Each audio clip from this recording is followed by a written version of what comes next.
ndashaka tuganire ijambo ry'Imana umwanya dusigaje. Turaganira ijambo rifise umutwe rivuga ngo mwirinde umwambiro w'Abafarisayo. Mwirinde umwambiro w'Abafarisayo. Baze baramfasha kuri ekran. Mwirinde umwambiro w'Abafarisayo. Matayo 16 kuva ku murongo wa 5 ushaka ku 12. Kuko iri jambo shobora kuba ridatahuritse mugabo turaza kuritahura. Matayo 16 kuva ku murongo wa 5 gushika ku murongo wa 12. Ndabaza nimba hari abantu batumva. Est-ce qu'il y a parmi nous ceux qui n'entendent pas le Kirundi qui puissent lever la main? On va les aider. OK. Arafise umufasha.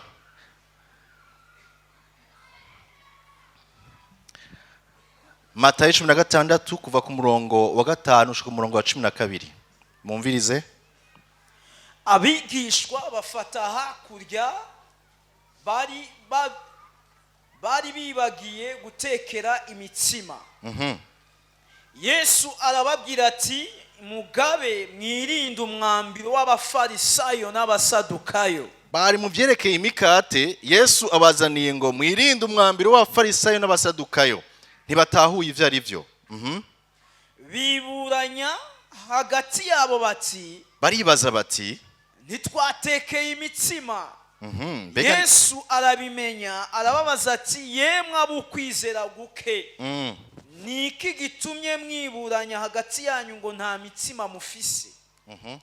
Ntimuraruha mubimenya? Ntimwibutse ya mitsima 5 ku bihumbi 5 n'ibiseke mwegeranije uko vyangana? Canye ya mitsima 7 ku bihumbi 4 n'ibiseke mwegeranije uko vyangana? Nigiki kibabujije gutahura ko nababwiye imitsima? Ariko mwirinde umwambiro w'Abafarisayo n'Abasadukayo.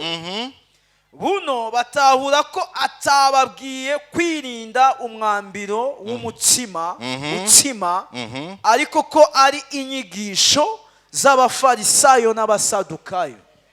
Kiratahuritse. Ubwa mbere akibabwira bari mu vyerekeye imikate ivyo batekera n'ivyo bahejeje kuronka. Hanyuma arabwira ati mwirinde umwambiro w'Abafarisayo. Batangura kwibaza ati none tuba tutatekeye ibihagije? Ariko aramenye ibiriko biraba mu mitima yabo. Arabwira ati ahubwo nimwatahuye mwirinde umwambiro w'Abafarisayo. Basobanukirwa yuko ariko babwira ko bakwiye kwirinda inyigisho z'Abafarisayo n'Abasadukayo. Ndashaka ngo tubanze tuvugane ibi vya mbere ngo dutahure icarico Abafarisayo. Imana yarakunze Isirayeli. Yari yegereje Isirayeli incuro nyinshi. Ariko igihe cyose Isirayeli ivuye mu nzira y'Imana, Imana yarekura abansi canke abantu gutera Isirayeli. Iyo bateye Isirayeli, Isirayeli yacija mu buja bw'abo bantu babateye. Abisirayeli batewe incuro nyinshi. Kubera iki? Suko batari bafise Imana ikomeye, ariko nuko bari bavuye ku Mana. Igihe cyose bavuye ku Mana, bakava mu vyagezwe vy'Uhoraho, Imana yabarekuriramwo ababatera kandi bagaca babatwara imyaka n'imyaka arabaja. Ico catumye abantu bamaze kubona yuko bagenda batwagwa inyagano bagirirwa nabi kubera ko bavuye mu vyagezwe vy'Uhoraho. Havutse umugwi witwa umugwi w'Abafarisayo. Intumbero yabo Abafarisayo mu ntango kwari ukuvuga ngo turipfuza yuko abantu baguma mu vyagezwe vy'Uhoraho. Kuko twagiye turatsindwa kenshi, twagiye turamererwa nabi kenshi ko twavuye mu nzira z'Imana. Turashaka kugarukana igitinyiro cyo kubaha ivyagezwe vy'Uhoraho. Abo bantu bajaho bavuga bati turagomba gushiraho urwego ruzodukwirikiranira nimba ihanga rya Isirayeli riagarutse canke ritava mu vyagezwe vy'Uhoraho nidusubire kubona makuba twabonye. Muri uwo mugwi w'Abafarisayo harimo abo bita abanyabwenge b'ivyanditswe. Mu Gifaransa bitwa aba scribe. Scribe bari abanyabwenge b'ivyanditswe bari bajejwe guserangura no gusubiramwo kugira ngo barabe nimba ivyagezwe ariko bikurikizwa uko vyategerezwa gukurikizwa. Uwo mugwi rero w'Abafarisayo warateze urakomera, ushigikirwa n'idini ry'Abayuda, ushigikirwa kandi n'intwaro, barakorana. Uwo mugwi rero ugera ahantu uhinduka ukomeye cyane ku buryo bashizeho n'ayandi mategeko yabo kugira ngo atume abantu batubahuka no kurengera ivyagezwe vy'Uhoraho. Ariko buke buke nyabafarisayo nyene bagenda ahubwo barengera ivyagezwe, bashiraho n'ivyagezwe vyabo, batakaza umutima w'ivyagezwe, batakaza icatumye Imana ibishiraho, batakaza gutahura umutima w'Imana, baca bahinduka abafise urwego rukwirikiza à la lettre itegeko. Iryo tegeko ntibaraba nimba wabikoze bigenze gute, warirenze ko bigenze gute, warahanwa. Bageze n'ahantu bashiraho igisirikare kijejwe gukurikirana abarenga n'abatarenga amategeko. Nukuvuga ngo abafarisayo bageze ahantu ivyagezwe vyitwa ngo ni ivy'iwabo, ari byo bija hejuru y'ivyagezwe vy'Imana. Baca bahinduka abantu bitwa ko bafise ukuri kose. Ico bavuze n'ico bazi, nta wundi azi igihushanye n'ico bazi. Ico bategetse nico gitegezwa gukora. Uwo bavuze ko ategezwa gupfa nuko nyene yategezwa gupfa.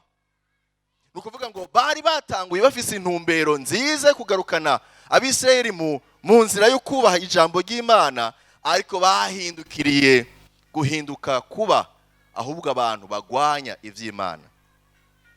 Abafarisayo nyene bakoranye n'idini canke n'amashengero, hageze ahantu abakuru b'idini bafata ingingo yo guhagarika Yesu.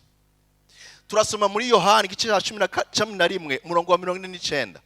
Umwe mu baherezi bakomeye cyane yitwa Kayifa, mumva ico yavuze, akoranye mu ikombe ry'abanyedini, ry'abakuru b'idini. Hari ijambo yavuze umuherezi mukuru, ariko avuga ivyerekeye Yesu. Mwumvirize ivyo Kayifa yavuze. Ariko umwe muri bo ni Kayafa. Kayafa aravuga ati, yari umuherezi mukuru muri uwo mwaka. Arababwira ati, mwebwe ntaco muzi namba. Mbege ntaco muriko murabona, ntaco muzi. Kandi ntaco mwiyumvira yuko ari ibibereye ku bwanyu, ko umuntu umwe apfira abantu, hako ubwoko bwose buhona. Uwo menga ariko avuga ngo birakwiye ko Yesu adupfira. Ariko avuga iki? Uyu mugabo ibintu atanguye kuzana ntibihuye n'intumbero yacu nk'abafarisayo. Uyu mugabo agiye gutuma dutakaza agaciro. Acatanga iciyumviro kandi gikomeye ko yari umuherezi mukuru, avuga ngo nimubona yuko bikwiriye yuko uyu muntu akwiye gupfa, bariko bavuga Yesu. Uyu muntu turakwiye kumwica, mu majambo meza yugurutse. Arakwiye gukugwaho hako twese dusubira kuja mu ngorane yuko dusubira gutegwa tukononekara. Birakwiye kumupfa apfa hako natwe dupfa kuko dutegwa n'abanyamahanga. Wamenga ni iciyumviro ciza, ariko hari umugambi uri kurashigwa mu ngiro, kuko watevye ugashigwa mu ngiro. Aho yashizwe mu ngiro turasoma muri Matayo 26. Matayo 26 umurongo 57. Mwumvirize. Bafashe Yesu bamujana kwa Kayafa. Ni bande bafashe Yesu? Ni bande bari bafise uruhusha rwo gufata Yesu? Atari igisirikare cyahagurukijwe n'abafarisayo. Ni urwego rw'abafarisayo ngo bafashe Yesu bamujana kwande? Ko wa mugabo mwumvise ivyiyumviro vyiwe. Bamujanye kwa Kayafa umuherezi mukuru. Niho abanyabwenge b'ivyanditswe n'abashinganahe bari bakoraniye. Ariko Petero amuja inyuma, arenguka gushika ku rugo rw'umuherezi mukuru, ashika imbere yicarana n'abagendanyi arabe amaherezo. Ivyo vya Petero muravyumva ko yakwirikirira kure, kuko yari gushobora kuhasigara. 59. Mwumvirize icyabaye. abaherezi bakuru n'abagize inama nkuru y'abacamanza mu Buyuda bose baronderera Yesu ibirego by'ibinyoma. Baronderera Yesu abo n'abanyedini ngo baronderera Yesu n'umuherezi mukuru arimwo ngo baronderera Yesu ibyagirizi ibirego by'ibinyoma ngo babone ingene bomwica. Bandanya. Ariko barabibura naho haje ivyabona by'ibinyoma byinshi. Ubwa nyuma haza babiri bavuga bati uwo yagize ngo yoshobora gusambura urusengero rw'Imana akarwubaka mu minsi 3. Bamwagirije iki? Ivyo yavuze. Ngo yavuze ngo yosambura urusengero akagubaka mu minsi 3. Mbega ariko avuga urusengero? Ariko avuga umubiri wiwe. Umuherezi mukuru arahaguruka aramubaza ati naco wiregura? Mbega naco bivuze ko aba bakwagirije iki? Ariko Yesu arihorera. Umuherezi mukuru aramubwira ati ndakurahiye Imana nzima, tubarire ko ari wewe Kristo umwana w'Imana. Ndibaza yuko habaye amasaha menshi Yesu yinumiye. Ndashaka kubwira yuko rimwe na rimwe nturi oblige yo kuvuga, kuko hari ivyo uvuga bikaguta mu mutego. Yamaze amasaha yinumiye kuko iryo joro abantu bakoranye, abakuru b'idini bakoranye n'abafarisayo n'abanyabwenge b'ivyanditswe bagira ikibazo. None ko tuje kumwagiriza mugataca bivuze ko umwe mu baherezi bakuru arahaguruka avugira ijambo. Mumvise yavuze ngo umuherezi mukuru arahaguruka aramubaza ati naco wiregura? Aranuma. Aba bakwagirije iki? Aranuma. Ariko Yesu arihorera. Aranuma. Bandanye. Umuherezi mukuru aramubwira amubaza ikindi kibazo. Ndakurahiye Imana nzima, tubarire ko ari wewe Kristo umwana w'Imana. Vuga nimba ari wewe Kristo umwana w'Imana. Yesu aramwishura ati urarivuze. Ivyo vuze nivyo. Yamara ndababwira yuko uhereye ubu muzobona umwana w'umuntu yicaye iburyo bw'ububasha aje mu bicu vyo kwijuru. Mumvirize 65. Buno umuherezi mukuru Kayifa yitabagurira ko impuzu ziwe ati ico narondera ndakironse. Ararogose. Turacaronderera iki ivyabona? Hari ikindi turondera? Muriyumviye ingene arogose. Mubivuga kiki? Bari bapanze umupango. Akwiye gupfa. Buno bamuvuma amate mu maso, bamukubita ibipfunsi, abandi bamukubita amakofe bati yewe Kristo tubwire ninde agukubise? Ibi vyakoze bande?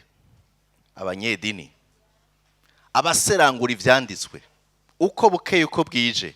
Mugabo bara abafarisayo bafise intumbero yuko ivyabo kumbura ivyo bije imbere kurusha kurondera umutima w'Imana. Bamukubitira ubusa, bamucira kwa mate, bamwambika ubusa. Ibi biriko bikoregwa he? Mu nama y'abakuru b'ishengero. Imana tubabarire. Ngaha rero Yesu avuga ngo mwirinde umwambiro w'abafarisayo. Ibi ntabibwira abafarisayo, abibwira abamukurikiye. Nuno munsi iri jambo riko bibwirwa twebwe. Nibiki bishobora kugaragaza umwambiro w'abafarisayo? Umwambiro niki? Umwambiro ni ibintu shira mu mutsima canke muri pate, ni substance canke ibintu shira. Umwambiro nivyo ushira mu mutsima, uwo mutsima ukacumera gute? Ucukakama, ucuvyimba, uba munini. Umwambiro ntungana nirobe. Umwambiro bari muto ariko ukakamisha irobe. Umwambiro nakantu gato ariko iyo kagiye ahantu gahindura uko ivyo bintu vyari bimeze.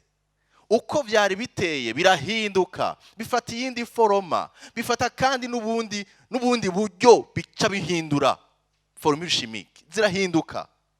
Kubera iki? Kubera ko kantu gato kagiyemo. Yesu ababwira ngo mwirinde umwambiro. Ntushobora kuboneka, ariko hari umwambiro w'Abafarisayo. Nibiki dushobora kubona mu nk'umwambiro w'Abafarisayo Yesu yagenda aratubwira? Tubibona mu ijambo yaganiriye, ariko abwira cette fois-ci Abafarisayo. Matayo 23 muzohasanga ivyo yagiye arabwira Abafarisayo. Ico gihe yari kwabwira Abafarisayo ingene babayeho kandi ko batari bakwiye kubaho. Niho tugiye kuraba icambere kigaragaza umwambiro w'Abafarisayo n'ubwibone. Ubwibone bukakamisha umuntu, buvyimbisha umuntu, bumugira kwigira ico atari. Yibona ari hejuru y'abandi, akumva ko abandi ataca bakeneye ko, ahubwo bose bakeneye kurondera ivyo afise.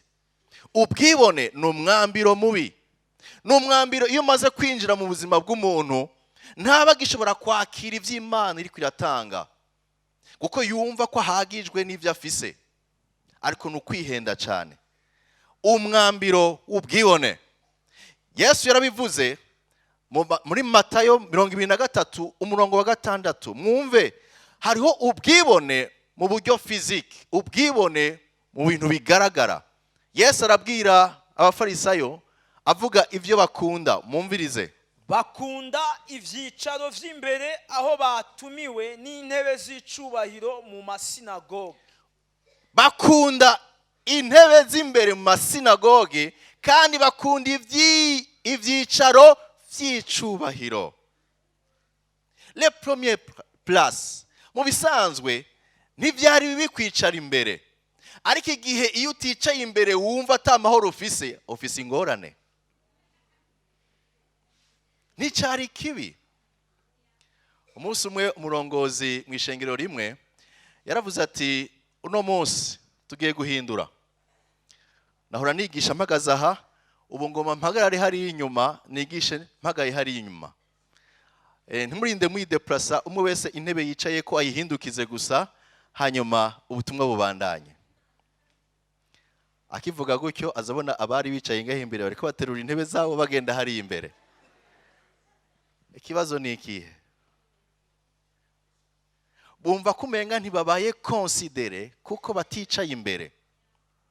Hariho ingwara yo kumva kumenga ukeneye ko bakumenya, baguha agaciro, bakuvuga. Hariho n'abagenzi b'abakozi b'Imana usanga iyo ngorane tuyifise. Ukumva umenga iyo ushatse kwinjira ahantu ushaka ko bakumenya, ushaka kwivuga. Hari naho numvise umuntu avuga ngo intebe z'abakozi b'Imana zirihe? Zirihe intebe z'abakozi b'Imana? Shaka kwicara hariya. Ni ngorane. Le premier place, ibibanza vya mbere. Kandi si bibanza gusa, barashaka yuko baramutswa, ndabugize bwakeye, turabubahaye, turabwisabiye. Iyi ni ngorane. Iyo itanguye kuvyuka muri wewe, rondera ingene uyica, kuko niyo utayica buke izokwica. Mwirinde umwambiro w'Abafarisayo. Hari ubwibone Satana kwinjirizamwo, akakwereka ngo wewe ntiwari ukwiye kuba hajya, wewe ntiwari ukwiye kwinjira hajya, bajya ntimungana. Raba, ko utangura kuraba, amaso y'ubwibone akakwereka yuko hari ivyo mudasa, hari ivyo barusha. Ariko abonye nurusha niba Imana yagiriye neza, kuko Imana itaraba ku kigohe cyangwa ku vyo ufise, ariko Imana irondera umutima umenetse. Umwambiro w'Abafarisayo ni mubi, ni mubi. Iyo wumva utanguye gutera mu bwibone bwo gushaka kwiyerekana, hagarika. Umviriza umurongo wa 5. Turacari mu bwibone physique, l'orgueil physique, ubwibone bugaragara. Umurongo wa 5 havuga ngo, ariko ibikorwa vyabo vyose babikora kugira ngo barabwe n'abantu, kuko udusandugu twabo turimwo amajambo y'Imana batugira tunini. ubuyonga bw'impuzu zabo bakabwongereza. Bafise n'ingene bashaka kugaragara imbere y'abantu. Impuzu z'abafarisayo zari zitandukanye n'impuzu z'abantu basanzwe. Mbega kino gihe ivyo bintu biba bishaka kubaho? Impuzu z'abafarisayo zari zitandukanye. Impuzu y'umufarisayo w'ukuri yaba yanditse ko amajambo y'Imana, yaba afise n'akantu yambara mu mutwe kari ku ivyanditswe vyera, bisigura ngo ngendera mu vyanditswe, nuzuye ivyanditswe. Ariko muraza kubibona indani nta na kimwe cari kiriyo. Bari bafise ingene bambara bashaka kugaragara imbere y'abandi nk'abatandukanye n'abandi. Iyi ni ingwara kandi n'umwambiro yaho dushaka kwerekana ko twebwe turuta canke tutari, tukarondera des signes extérieurs, ibimenyetso vyo hanze bishobora kutwerekana koko turi abantu bakomeye canke abahambaye. Numvise umuntu yagiye kugura igitenge, sinzi ko ari Avenue de la Mission. Ico gitenge yaragikunze cane, mugabo ntiyaguze imetero zingahe. Umuntu yambara imetero zingahe? 5. Ntiyaguze imetero 3 canke 5, yaciye agura iruro yose. Ingorane ni iyihe? Sishaka ko ari n'uwundi yambara. Shaka yuko bose bambaza. Wayikuye he? Wayikuye he? Byarangoye mugabo byarashobotse. Ntiyoroshe, irazimvye, uragenda urondere. Yagiye yarigura ahantu hose, yaguze amaruro yose arayarangura. Ingorane umwambiro w'Abafarisayo.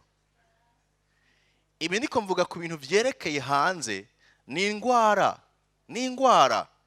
Iyo wumvise iyo ngwara itanguye kugutera, menya yuko ivyo Yesu yavuze ngo wirinde umwambiro w'Abafarisayo ukwiye kuwica.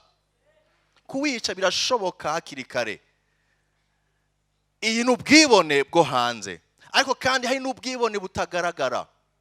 Ubwibone rero ubwo butagaragara bw'indani mu mutima w'umuntu buragoye cyane, kuko ntibuzoza kunaboneka. Nabwise l'orgueil spirituel, ubwibone bwo mu buryo bw'impwemu. Umviriza umurongo w'indwi, hajyanye n'umurongo w'indwi havuga gute? No kugigwa ko bwakeye mu bibanza vy'ihuriro, no kwitwa n'abantu ngo rabi, maître. Ndashaka kwitwa, ndashaka kumenyekana ko ndi maître. Ivyo ni vyiyumviro by'Abafarisayo. Ndashaka ko bamenya, Abafarisayo bavuga bati ndashaka ko bamenya ko jewe nayaminuje. Ndashaka ko bamenya ivyo mfise. Mwibuka isengesho ry'umufarisayo yagiye gusenga ahurirayo n'umutoza kori. Iryo sengesho muragibuka? Luka 18:11-12. Luka 18:11-12. Havuga gute? Reka ndabasomere. Havuga ngo Luc 18:11-12.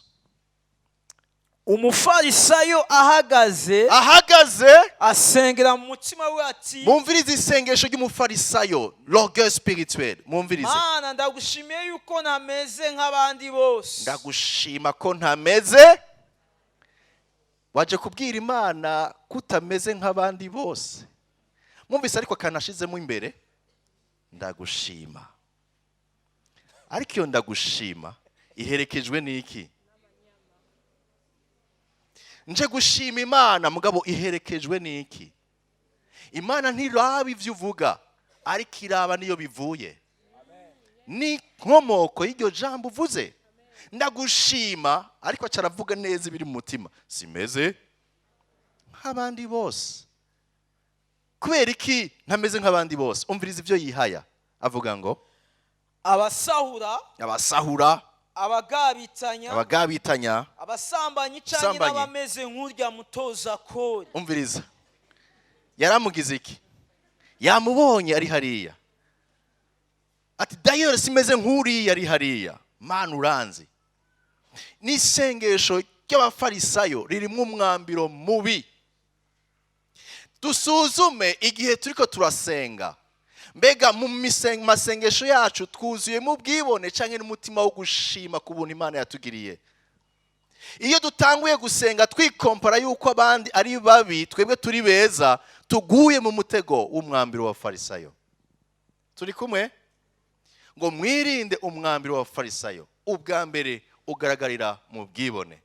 Ubwibone ni ikintu kigoye gose gutahura canke kubona, ariko ni ikintu wewe nyene ubwawe ushobora kumenya, kuko mpwemu w'Imana aravugana ni mpwemu yawe yuko hari ikintu kitagenda neza.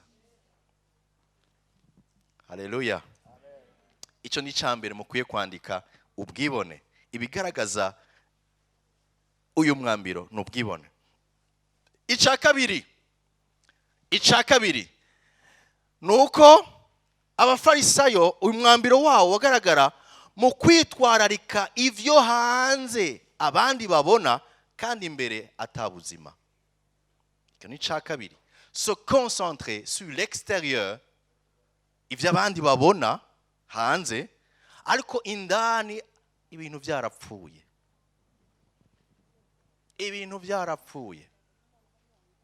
Iki ni kimwe kigaragaza uyu mwambiro wa farisayo. Mwumvirize umurongo wa 25 hahandi nyene turi, Yesu ariko aganira nabo ababwira. Umurongo wa 25 ushaka 27. Muzobona ibara mwebwe abanyabwenge b'ivyanditswe n'abafarisayo, mwandyarya kuko mwoza igikombe n'inkoko inyuma. Mwoza igikombe inyuma, ariko imbere vyuzuye ubwambuzi, ariko imbere hariho ubwambuzi n'ukwiraburanirwa, kutigarura.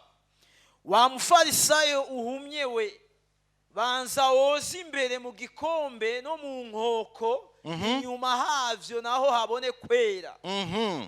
Muzobona ibara mwebwe abanyabwenge b'ivyanditswe n'abafarisayo, mwandyarya kuko musa n'imva zera ziboneka inyuma zisize neza ingwa, ariko imbere zuzuye amagufa y'abapfuye n'ibihumanya vyose.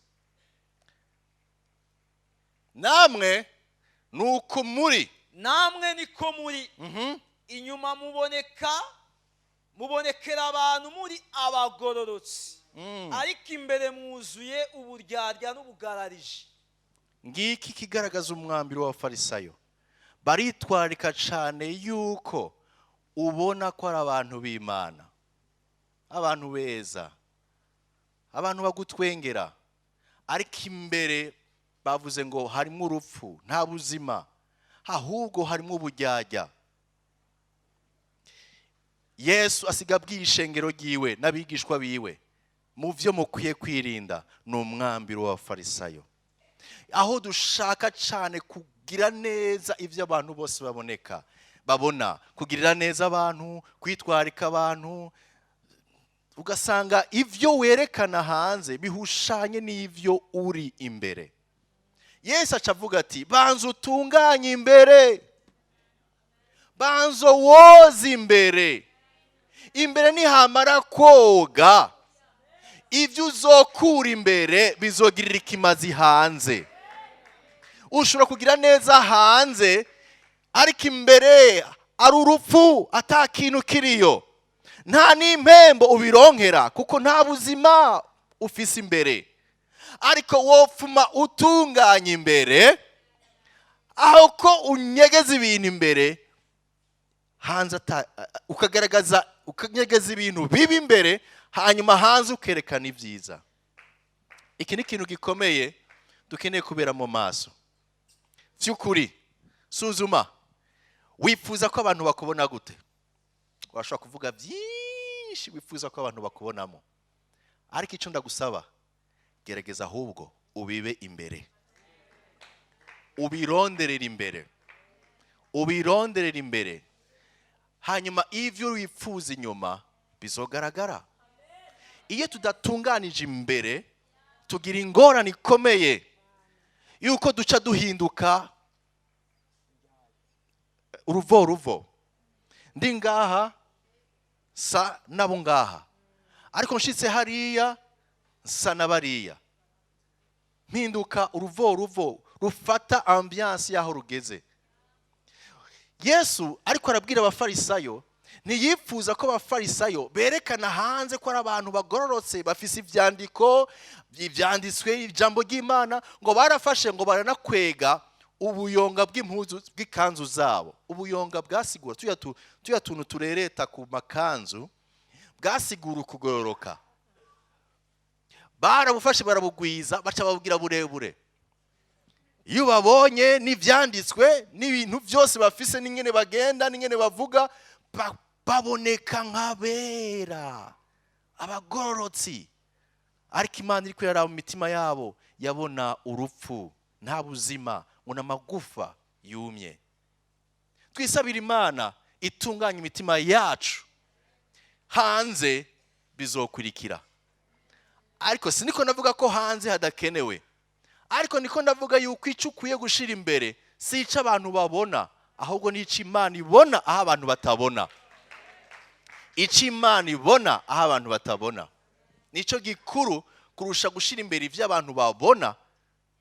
Ukibaza ko babona hanze gusa, ariko hari Imana ibona n'imbere.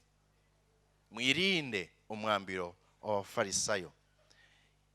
Ijambo ry'Imana riratubwira mu Banyefeso 4:16, aho kuvugana mu buryarya. 4:16, Abanyefeso 4:16. Mwumve icyo Bibiliya itubwira. Ivuga ngo umubiri wiwe wose uteranijwe neza. 15 nihenze, ariko tube imvuga kuri rukundo. 15, tube imvuga kuri turi mu rukundo.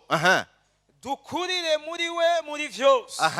ari we mutwe, ni we Kristo. Bari kubabwira abantu bafise ikibazo cyo kwerekana ico batari.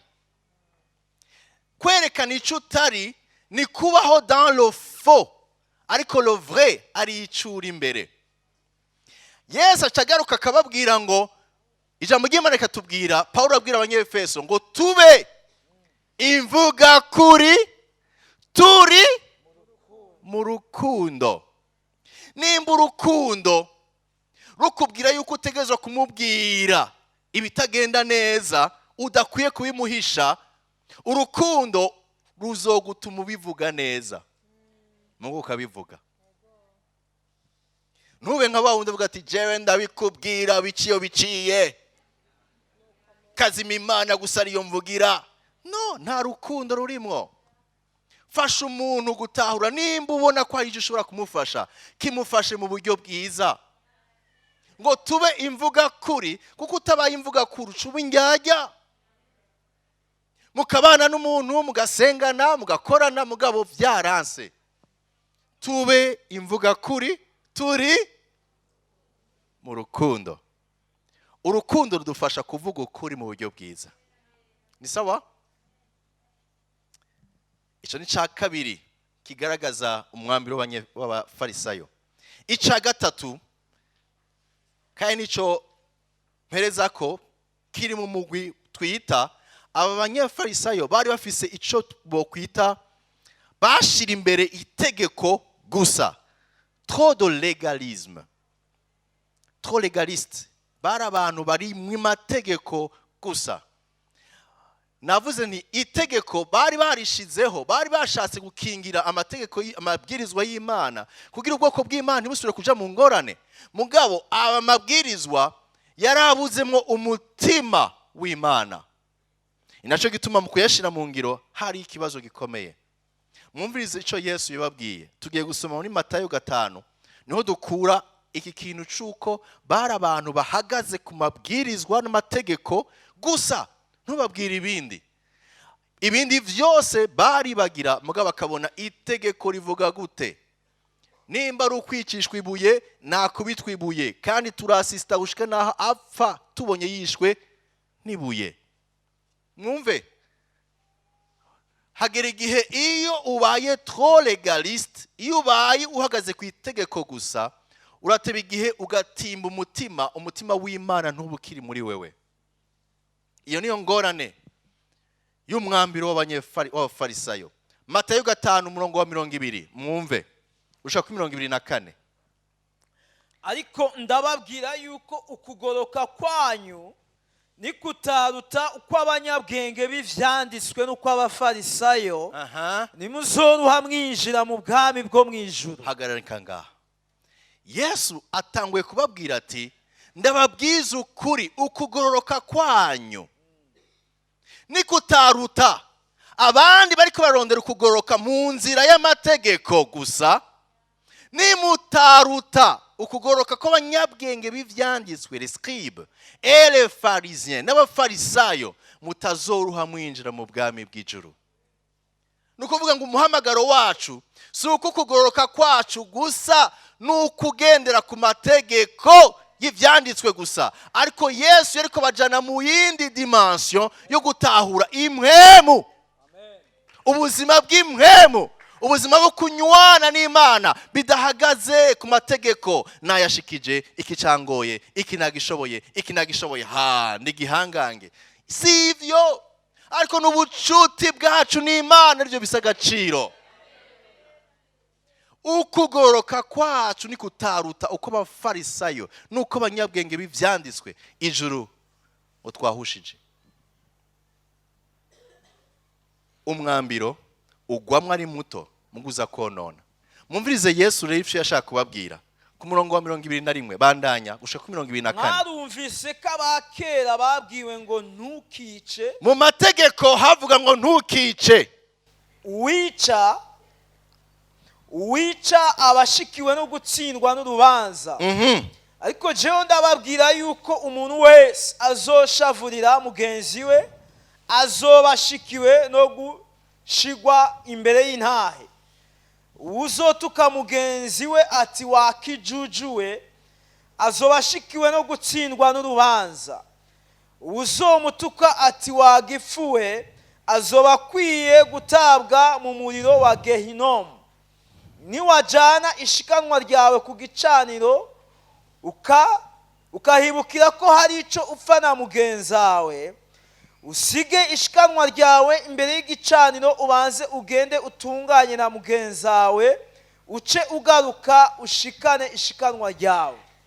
Itegeko hari ico ryavuga, ariko muri iki gihe ca Yesu yaje mu gihe Abafarisayo aribo bariko bararongora idini. Azana uyundi mutima, mugabo ntibawutahura. Ntibatahura igihe tugiye kwinjiramo, arico gihe turi muno munsi. Naco gituma bamugwanije, kuko bibaza ko aje gusambura ivyo bamaze imyaka bubaka. Ico Yesu yariko aravuga, yavuze ngo sinje gukuraho ivyagezwe, ahubwo nje kubishitsa, shinze kubikuraho. Ariko inyifato yanyu igaragaza ahubwo yuko atabuzima bushobora kuva muri ibi vyagezwe. Nje kubatahuza umutima uri nyuma y'iki cagezwe. Suko mubujijwe kwica, si mubujijwe kwica gusa, ahubwo muhamagarirwa kugiranira imigenderanire myiza n'abantu no guharira. Abafarisayo bavuga bati, kazima je yatayije namwishe, ariko imbere yamwisha heza imyaka 20. Ati sinje kuvuga ngo ntukice, ahubwo nje gushaka gusuzuma n'imitima yacu, kuko Imana itaraba ico wakoze, ariko nshaka kuraba n'inyuma imitima yanyu imeze gute. Hariho benshi abantu tugenda twifuriza, bamwe tukabifuriza yuko tosura kubabona. Hari umuntu nigeze kumva ariko asengera umudamu wiwe ko umudamu wiwe yaramuremereye cyane. Sinzi ko yaramuremereye cyangwa ari umugabo yararemereye umugore. Hanyuma atangura gusenga ngo Imana ni nziza, Imana ni nziza, Imana ni nziza, izokwishura, izovyishura. Bagiye gusuzuma basanga ariko avuga ngo Imana ni nziza, izomukuraho. Mu mutima yabana n'umuntu yaza yaramaze kwica.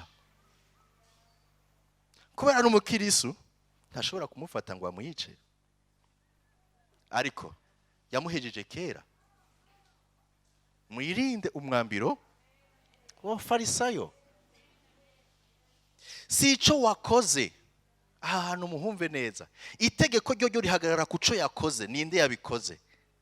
Ariko Yesu yari kwazana umutima wari inyuma yari ryategeko, kwari uko abantu babana neza. Ntugatukane ngo wipfurize umuntu ngo ni gipfu, mbega ni wamuremye, ni kijuju, mbega ni wamuhaye ubwenge.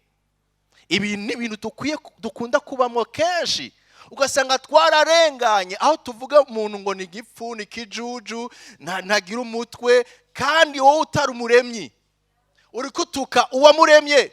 Umubwira ati warihenze, simbo n'igituma uwo muntu waranamushizeho.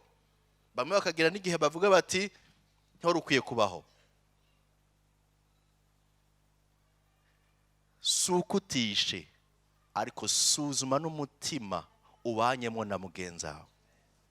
Yesu agacagaruka akavuga ngo ahubwo ngo iyo wumvise hari n'ico mupfa ukabugiye gushikana imperezwa ngo gira iki sa isubiza inyuma. Bibiliya yavuze ngo banza urisigaho. Hari igituma Bibiliya itavuze ngo risubiza inyuma ubanza utunganye hamuzorigarukane. Yavuze ati risigaho iruhande kugira bikwereke yuko ukwiye kunyarutsa hamugaruke urishira aho ritegerezwa kuja. Ni ikintu cihuta cyo gutunganya. Iyo wasize ishikanwa ahantu, iyo cyimwashize ahantu ikintu, witegurira kunyarutsa ivyo ukora kugira ngo rigaruke kuritora.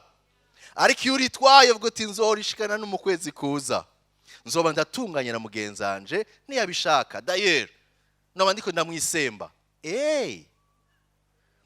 Imana yipfuza ahubwo kutunganya na mugenzawe naho we atari ko araguha imbabazi. Wewe wamuruse gute nk'umuntu w'Imana? Shengero ry'Imana turatsindwa kenshi, turatsindwa cyane. Mugabo suko dutsindwa ibi bintu tutoreka kubivuga. Nuko imyambiro kenshi iyo tugiye turayemerera yica ubuzima, turaza kubona ingaruka. Yica ubuzima bwacu bw'imhemu. Kubera iki? Hari n'abasigaye batinjira mu mashengero amwame kuko yabonyemo umuntu bafise ivyo bapfa.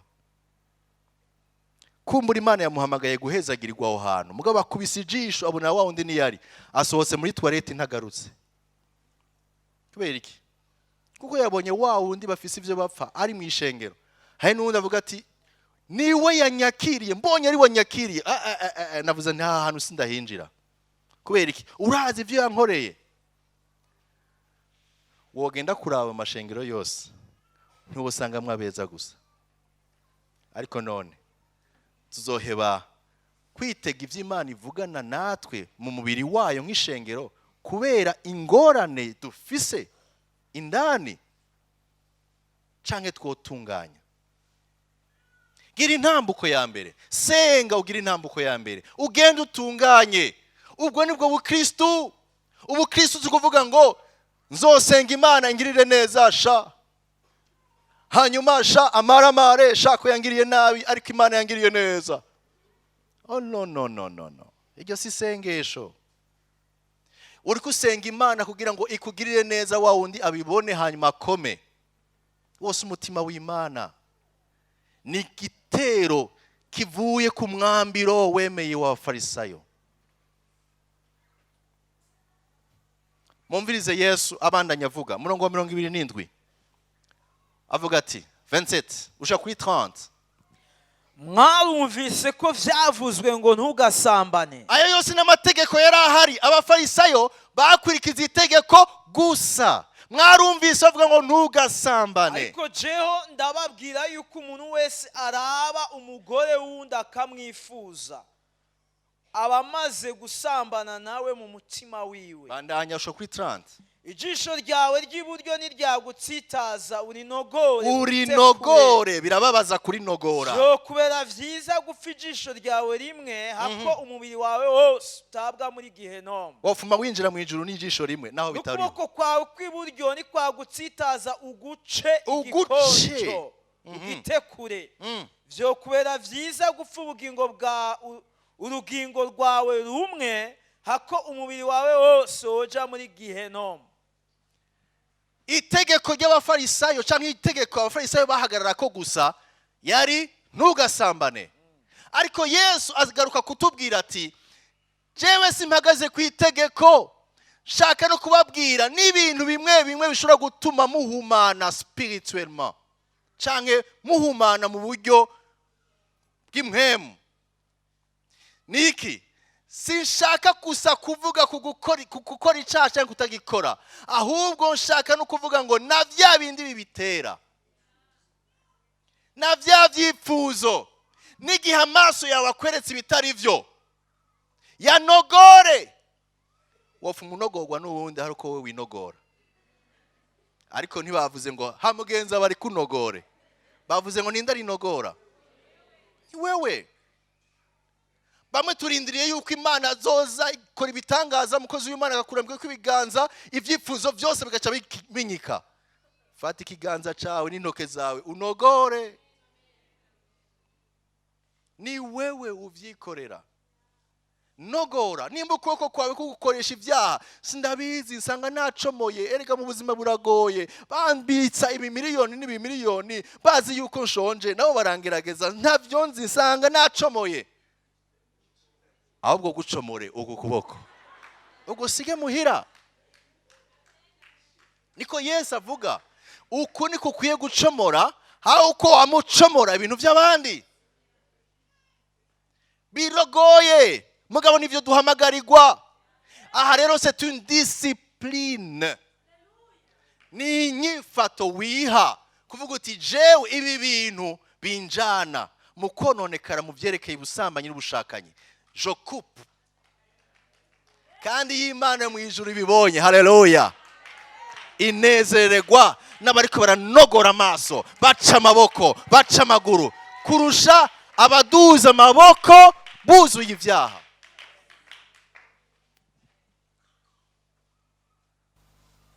Iri jambo siniteze ko tunezerwa ngo dukoma amashi, ahubwo niteze yuko imitima yacu ikogwako tugahinduka. Ikintu kirakomeye. Yesu avuga ngo mwirinde umwambiro w'Abafarisayo. Nibiki bihora bituma uhinduka, uvyura ivyipfuzo. Bamwe imisori n'inkumi baravuga ngo jewe ngo mfuma ndongora. Siyo nyishu.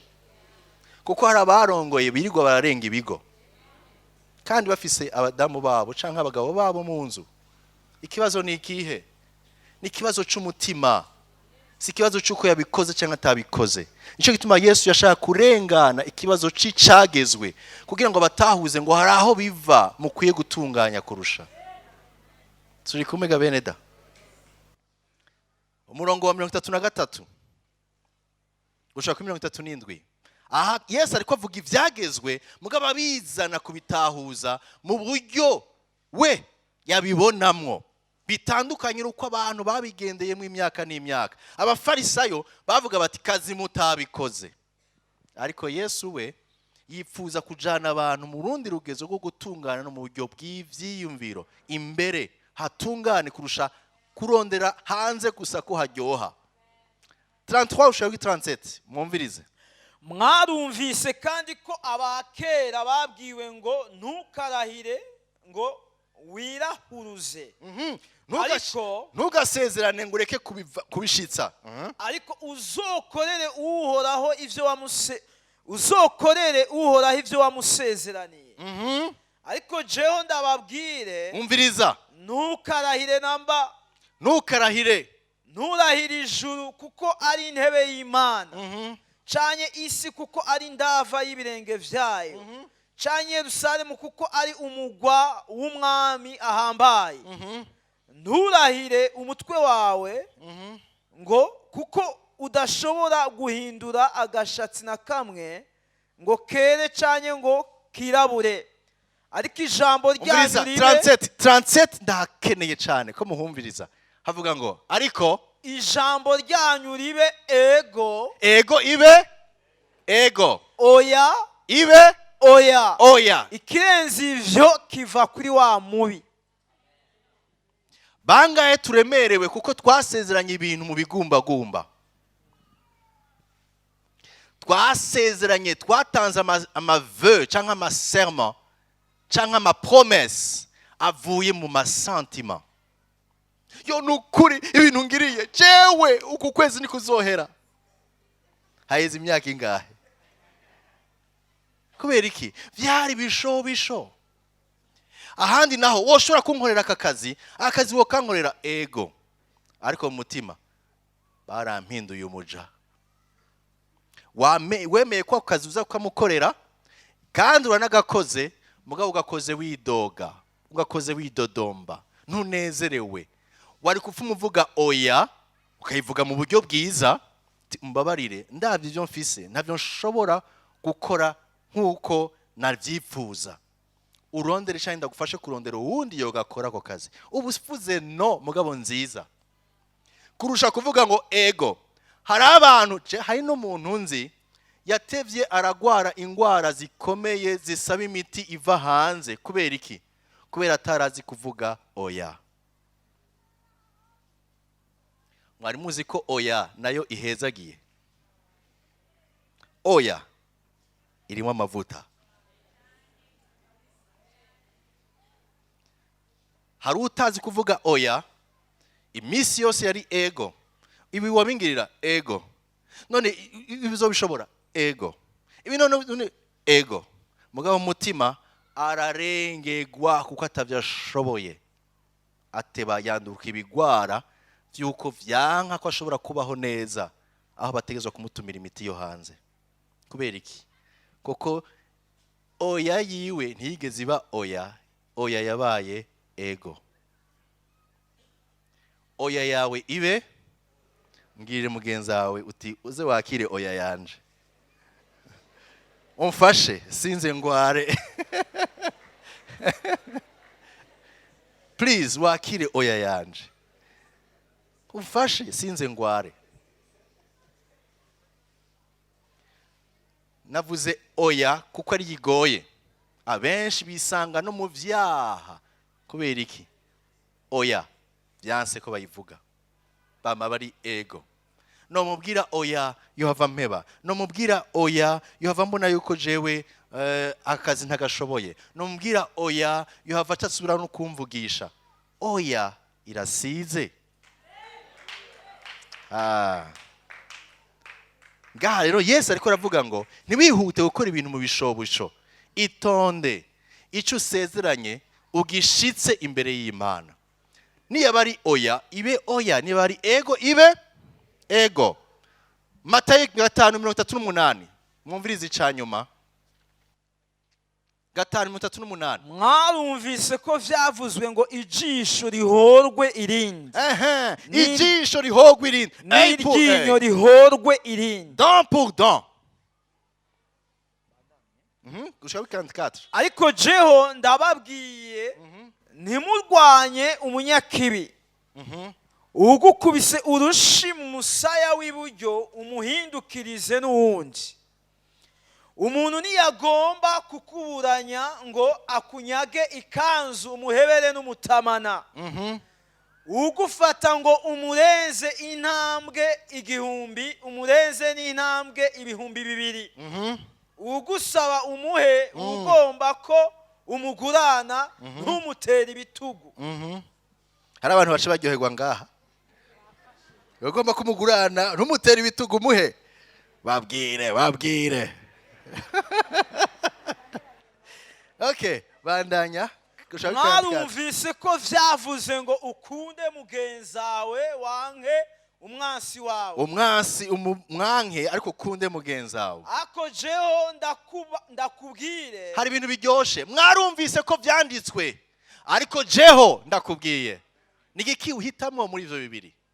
Umufarisayo agendera ku vyo yumvise vyavuzwe, ariko wa Kristo akurikira ivyo Kristo yavuze. Ariko jeho mumvirize ivyo Yesu yavuze, mukunde abansi banyu, mukunde abansi banyu, musabire ababahama, kugira ngo mube abana ba so bo mwijuru, kuko atuma izuba ryiwe rirasira ababi n'abeza, kandi aha imvura abagororotsi n'abagabitanya. Nimwakunda ababakunda. 46 niyo ivuga, nico ivuga gushaka kuri 47 bandanya. Nimwakunda ababakunda muri n'impera ki? Nimwakunda ababakunda muri n'impera iyihe? Aha. Mbega abatoza kori bose ko bagira? Mbega babandi abafarisayo n'abatoza kori siko babigenza? Nimwaramukanya n'inshuti zanyu gusa, abandi muzoba mubarushiki. Nimwagendera mukaramukanya inshuti zanyu gusa, mbega abandi muzoba murushije iki? Abanyamahanga bo siko bagira, abatizera mbega siko bagira? Mwebwe ni mube agahore nk'uko so mu ijuru aragahore. Ayaya. Aha atanze ivyari vyaranditswe bibiri. Ivya mbere bavuga ngo ijisho ku jisho, ijisho kurindi, iginyo, ariko ngo jeho nje ndabazanira ibindi, yuko mukwiye kubabarira, nukugiriye nabi ahubwo ntumwihore. Mwarumvise ngo ugirire neza umugenzi wawe, umwansi umugirire nabi, ariko nje kubabwira ngo mugirire neza bose. Nguyu umutima wa Kristo, umutima w'ivyagezwe by'abafarisayo ukubwira uti nkunda bankunda, abanyanka ndabanka. Ariko Bibiri tutahuza ngo nababandi batagushikira kuvyo ushaka, babandi batagufasha ahubwo bagucokora. Mbega hari ico wokora kugira ngo barute? Umviriza, hariho standard, hari urugezo. Urugezo rw'abafarisayo babutubwiye nukugirira neza abakugirira neza, nukugendera abakugendera. Ariko Yesu avuze ngo sinifuza ko muguma kuri iyo standard, kuri urwo rugezo. Nifuza ko muduga mugirire neza n'ababahama. Umviriza ubwanyuma ingaruka zitatu ziva, les conséquences ziza zivuye muri uyu mwambiro w'abafarisayo. Ndagiye kuzicako akanya gato. Icambere, ingaruka ya mbere y'uwo mwambiro mu buzima bwacu nuko duhinduka inzitizi z'abipfuza gukizwa. Iyo ni ingaruka ya mbere, tuyisanga muri Matayo 23:13. Yesu avuga ngo muragowe bafarisayo, kuko mubuza abinjira mu bwami bw'ijuru nabwebwe nyene mutariko mwinjirayo. Rero ingaruka z'uyu mwambiro igihe washitse mu muntu aca hinduka ikintu kizibira abandi kubona Imana. Ico gituma uhora wumva bamwe bavuga ngo nimba mukizwa nka naka, ivyo agakiza kanyu ntavyo nkeneye. Nimba agakiza kanyu ari gusa nka ntuze, ivyo bintu byanyu ntavyo nshaka. Nukuvuga ngo uyu mwambiro utuma haba inzitizi z'abipfuza gukizwa. Ica kabiri, uyu mwambiro utuma umuntu atiyagura spirituellement, niyiyagura mu buryo bw'impwemu, ahubwo agera no ku rugezo agashobora no gupfa spirituellement. Uburorero no butanga Yohani 12:42 gushaka 43, mwandike gusa hamwe n'ivyakozwe n'intumwa 5:1-5. Reka ndabuvuge. Yohani 12:42-43 havuga ingene abantu benshi baripfuza gukizwa, ariko bigaca bibankira gushingira intahe Yesu. Naho baba bakijijwe, byabankira gushingira intahe Yesu kubera iki? Kuko abafarisayo barababona, bava babirukana mu isinagogi. Muzobisoma muri Yohani 12:42-43. Hanyuma ivyakozwe n'intumwa gice ca 5:1-5, naho batubwira Ananiya na Safira ingorane bagize niyihe? Nuko bashatse gukina ubujyajya no kunyegeza, basanga banyegeje Imana kandi itanyegezwa. Ivyabakurikiye gwari urupfu. Icyanyuma ni esprit sectaire, ukwicamwo ibice. Iyo umwambiro wagufashe neza na neza, usigara wariciyemo ibice. Hari abiwanyu, hari n'abatarabi wanyu. Abigishwa muri Mariko 9, mwandike Mariko 9:38 gushaka kuri 40. Mark 9:38-40. Esprit sectaire. Abigishwa barekana Yesu, begera Yesu baramubwira bati warubizi twahuye n'umuntu ariko asenda amadayimoni mu izina ryawe, tuca turamubuza. Kubera iki? Kuko atadukwirikira. Ntadukwirikira, twaciye tumubuza. Yesu yarabakosoye ababwira ati ntimwari mukwiye kumubuza, kuko udasambura ushira hamwe natwe ntasambura, udasambura ashira hamwe natwe, uri kumwe natwe, uri kumwe natwe ntidukwiye kumwanka, uri kumwe natwe. Yari kwagwanya rero iyi mpwemu yo kwicamwe ibice. Ndashaka ndangirize ngaha. Yesu abwira abigishwa biwe, mwirinde, umwambiro ni muto ariko ukakamisha irobe. Uravyimbisha ubuzima bw'umuntu, ukamubuza guhura n'Imana no kubona icyo Imana igomba. Nashaka gusaba ngo twese duce bugufi twisengere.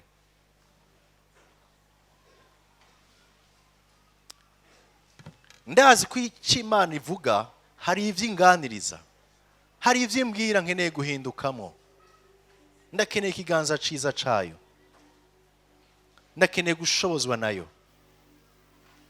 Nayo ni wumva hariho umwambiro wumva umenga ugomba kuba wofata icicaro mu mutima wawe, ni vyiza aho kubuza kwagukirwa mu mpwemu, canke ugasanga uri kubaho ubuzima Imana itanezerewe, wofa umukura y'uwo mwambiro.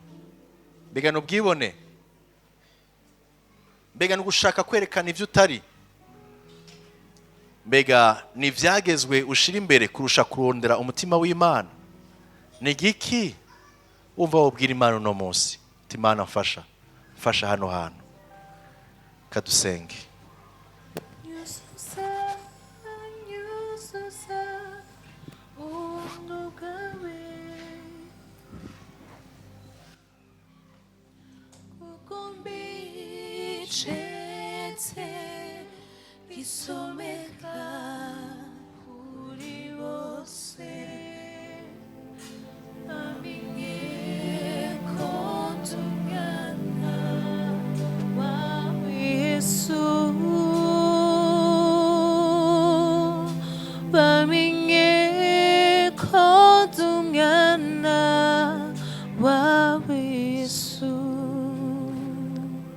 Tujane mu masengesho. Mwami Yesu, duciye bugufi gose imbere yawe. Dutsinzwe n'ijambo ryawe, kandi ijambo ryawe ahubwo riza koza imitima yacu. Haleluya. Fasha intambuko zacu Mana, fasha imvugo zacu, fasha ingiro zacu. Uko twipfuza kuguhimbara ntibibe ibigaragarira hanze gusa, ariko duhe umutima uguhimbaza. Ndisengera Mana nkushoboze, nsengera n'ishengero ryawe gutwigishe kuba maso, nitube nk'indyarya n'abafarisayo bari mu ishengero ry'Imana mugabo bagwanya ivy'Imana. Utubabarire, uturinde iyi mpwemu yo kwicamwe ibice, kuzibira abantu kubw'ingeso zacu zidashaka guhinduka. Utweze Mana, utubabarire Yesu. Ndisengera wowe wese ariko aragutaka akubwira ngo mutunganye mu ngiro, ingendo, inyifato ziwe kugira ngo ziguheshe icubahiro. Ndasaba mpwemu wawe aherekereshe ijambo ryawe ry'ubuzima, riherekereshwe na mpwemu wawe mu mitima yacu. Izina ryawe rihabwa icubahiro ubu n'ibihe bidashira, mu izina rya Yesu dusenze, amen. Haleluya. Imana iduhe umugisha twese, ariko kandi dushoboze kugenda tuba maso no kwirinda umwambiro w'abafarisayo, niho tuzoba aba Kristo tutari abafarisayo. Imana ibaho umugisha, mugire indwi nziza.